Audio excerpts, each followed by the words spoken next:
En Ucrania recrudecen los ataques contra la población. 151 civiles han muerto tan solo en el mes de abril, 12 de ellos esta semana, en el bombardeo de una zona residencial de la capital, Kiev.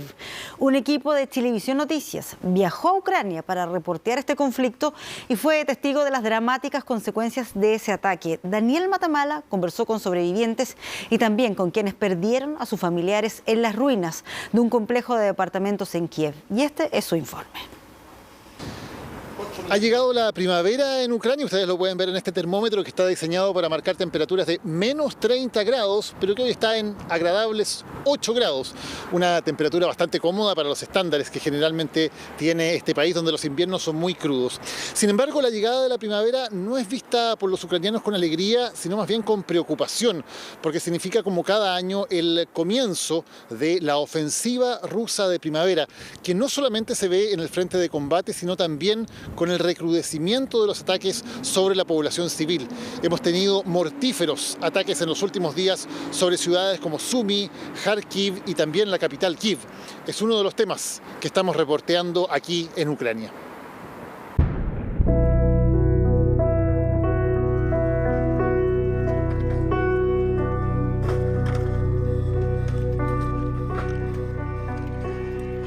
Estamos en este momento en Sviatoshin, que es la zona cero del ataque ruso con misiles y con drones sobre la capital ucraniana, Kiev. Como ustedes pueden ver, la escala de la destrucción en este lugar es gigantesca. Los labores de rescate de víctimas ya han finalizado. Hay 12 civiles que han fallecido y 80 al menos que se encuentran heridos. Aquí es el lugar donde cayó uno de los misiles lanzados por Rusia. Se calcula que cerca de 70 misiles fueron lanzados en total durante la noche, además de cientos de ataques con drones.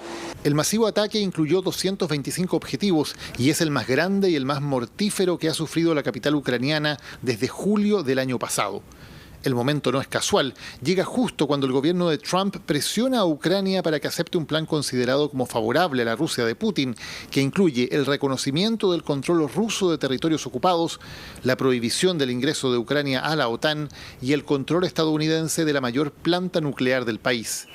Un plan inaceptable, respondió el presidente ucraniano Zelensky, y entonces llegó esta lluvia de misiles y de drones explosivos sobre la capital. Es imposible saber por qué específicamente este sector residencial fue atacado. Lo que sí sabemos es que a unos 500 metros de distancia hay una famosa fábrica de aviones, la fábrica Antonov. De hecho, ese es el lugar donde estaba en el hangar el avión más grande del mundo, que alguna vez estuvo en Chile ese avión y que, si recuerdan, fue destruido por un ataque con misiles precisamente en ese hangar al principio de la guerra. Ahora, 3 años después, un misil ha golpeado bastante cerca de ese lugar. No sabemos si el objetivo era atacar nuevamente esa fábrica o si derechamente el objetivo era atacar a zonas residenciales, algo que ha ocurrido en muchos momentos de la guerra. En este sector fue la zona cero del ataque. Si ustedes ven, en el primer plano se puede ver un pequeño edificio de solamente 2 pisos. Ese fue el lugar donde ocurrió la mayor cantidad de víctimas fatales. Conversamos hace algunos momentos con Natalia.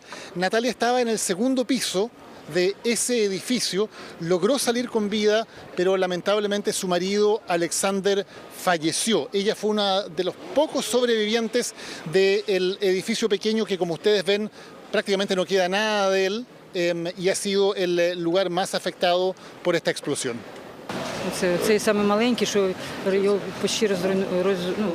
Logré sobrevivir junto a mi perro, pero mi esposo y mis 3 gatos murieron.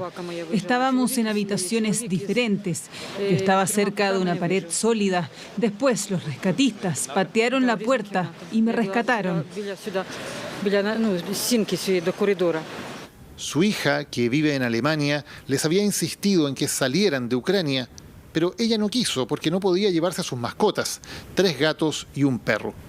Los gatos murieron también en el ataque y ahora, sin su marido Alexander, Natalia nos dice que finalmente se irá del país. Él era menor que yo. Nos amamos mucho. Yo también lo amo. Él permanecerá siempre en mi corazón.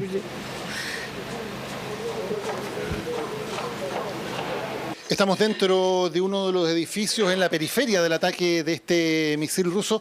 Este es el grado de destrucción que ustedes pueden ver al interior de los departamentos que han sido alcanzados por este masivo ataque, esta lluvia de misiles y de drones que afectó a la capital ucraniana, Kiev, antenoche. Desde aquí también podemos tener una vista panorámica de las labores de rescate que todavía se están llevando a cabo aquí. Hay, de acuerdo a las cifras que nos han entregado las autoridades ucranianas durante esta jornada, un total de 12 personas que han fallecido en este ataque, además de cerca de 70 personas, 80 personas según el último dato, que han resultado heridas. Este es un edificio de 4 pisos que está en la periferia, no es directamente aquí donde cayó el misil, sino en el edificio más pequeño de 2 plantas que ustedes pueden ver. Aquí con la imagen de Máximo Carrasco, el sector donde llegó el misil es allí. Esta noche de terror no es un hecho aislado. La ofensiva de primavera rusa se siente en el frente de batalla y también en la retaguardia. Durante abril, las Naciones Unidas han verificado la muerte de 151 civiles, además de 697 heridos en ataques que se han centrado sobre todo en zonas como Kharkiv, Sumy, Zhytomyr y Zaporizhia. Aquí se ha instalado el centro operativo en esta zona cero del ataque con misiles rusos sobre la capital ucraniana y hay una serie de equipos de ayuda que están trabajando. En las carpas del fondo, esa carpa azul que se puede ver, se le entrega ayuda psicológica a las víctimas y a las personas que han perdido también a algunos de sus familiares. Recién hablamos con una pareja de adultos mayores que vive aquí, que no estaba en el momento del ataque, pero nos contaban que lamentablemente un nieto de 21 años y una nieta de 19 años fallecieron en este ataque. Ellos están siendo ayudados también desde el punto de vista psicológico. Además hay también carpas de la Cruz Roja y voluntarios que se instalan en estos lugares también, no solamente para entregar ayuda psicológica, sino también para entregar alimentación, algo de sopa, sándwiches, café, a los voluntarios que están trabajando aquí, pero también a los vecinos y a familiares que están intentando volver a entrar a sus departamentos. Hay varias de estas personas con las que hemos conversado que se han instalado aquí porque quieren, apenas puedan, entrar a sus departamentos para ver si pueden rescatar todavía algunos objetos especialmente de valor sentimental y ver si hay algo que se haya rescatado de la destrucción de todos los edificios que están aquí alrededor de esta zona de la capital de Ucrania.